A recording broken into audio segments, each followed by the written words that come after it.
Hello students, हमारा chapter मेरे संग की औरतें और पेज नंबर 20 का जो हमारा सेकंड पैराग्राफ बिलो लाइंस जो हैं उनको हमें एक्सप्लेन करना था। मैंने अपना पिछला वीडियो यहाँ तक वो जो कामाराव जो बुक उन्होंने पढ़ रही थी लेखिका, वो बताती है कि 15 अगस्त 1947 को जब उसको टाइफाइड हुआ था तो घर के परिवार के लोगों ने उसको वहाँ जाने से मना कर दिया था। अब इसके आगे हम उसको एक्सप्लेन करते हैं कि क्या होता है। किताब कितनी समझ आ गई अब तक वह नहीं जानती, क्योंकि उसके बाद इतनी बार पढ़ी कि सारे पाठ आपस में गडमड हो गए।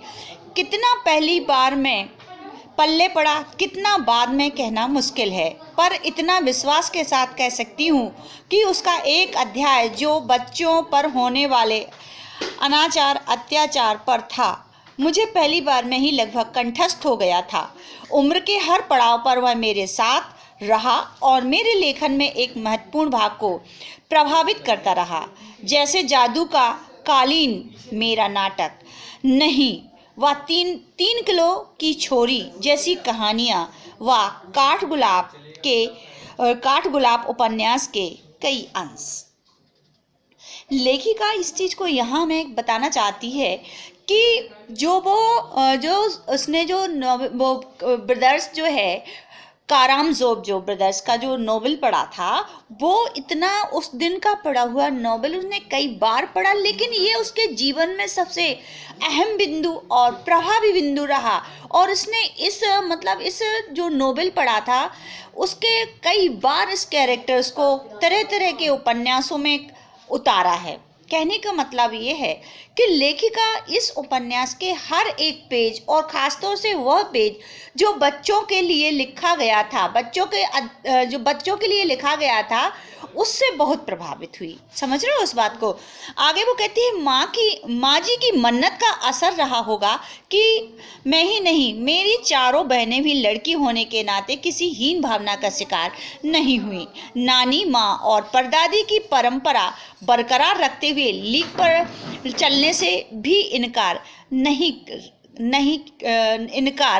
किए रहीं। देखिए, लेखिका ने सबसे पहले जो हमारा टॉपिक चल रहा है मेरी संग की औरतों में, लेखिका यही कह रही है कि हम उन महिलाओं का एनालिसिस कर रहे हैं जो परतंत्र मानसिक ऐसा वातावरण था जो परतंत्र मानसिकता से भरा हुआ था। लेकिन ऐसे माहौल में कोई महिलाएं जो चार दीवारी के अंदर रहती हैं, वो कैसे स्वतंत्र सोच को रखती हैं और उनको अपने जीवन में एक प्रभावी तरीके से उनको रखती हैं। ये चीज़ लेखिका खास तौर से इस चैप्टर के माध्यम से हमें बताना चाहती है।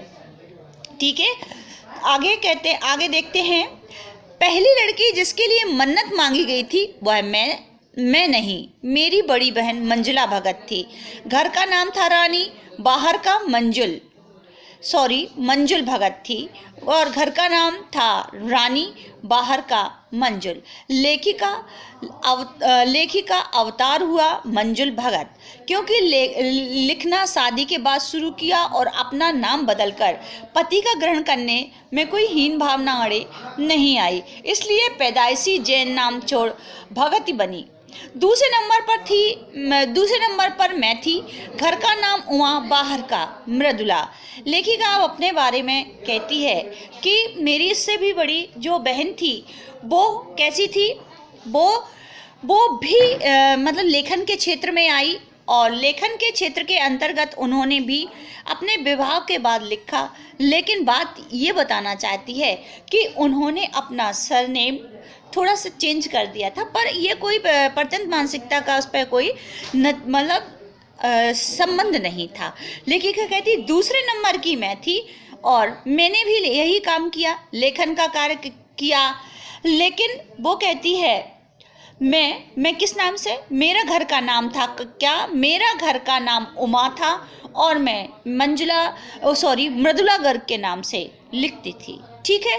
तो ये लेखिका अपनी बहनों का अपना थोड़ा, अब अपने जो भाई बहनों का पूरे चैप्टर में उसने नानी का, दादी का, सभी का एक्सप्लेनेशन करते हुए लेखिका अब अपने भाई बहनों के ऊपर उनका अपना एनालिसिस करती है और हमें समझाती है कि चल क्या रहा है, उनकी सोच कैसी है और उनका परिवार का बैकग्राउंड कैसा रहा, क्यों इतनी स्वतंत्र सोच उन लोगों को मिली। ठीक है बेटा, गॉड ब्लेस यू, पढ़ते रहिएगा बेटा।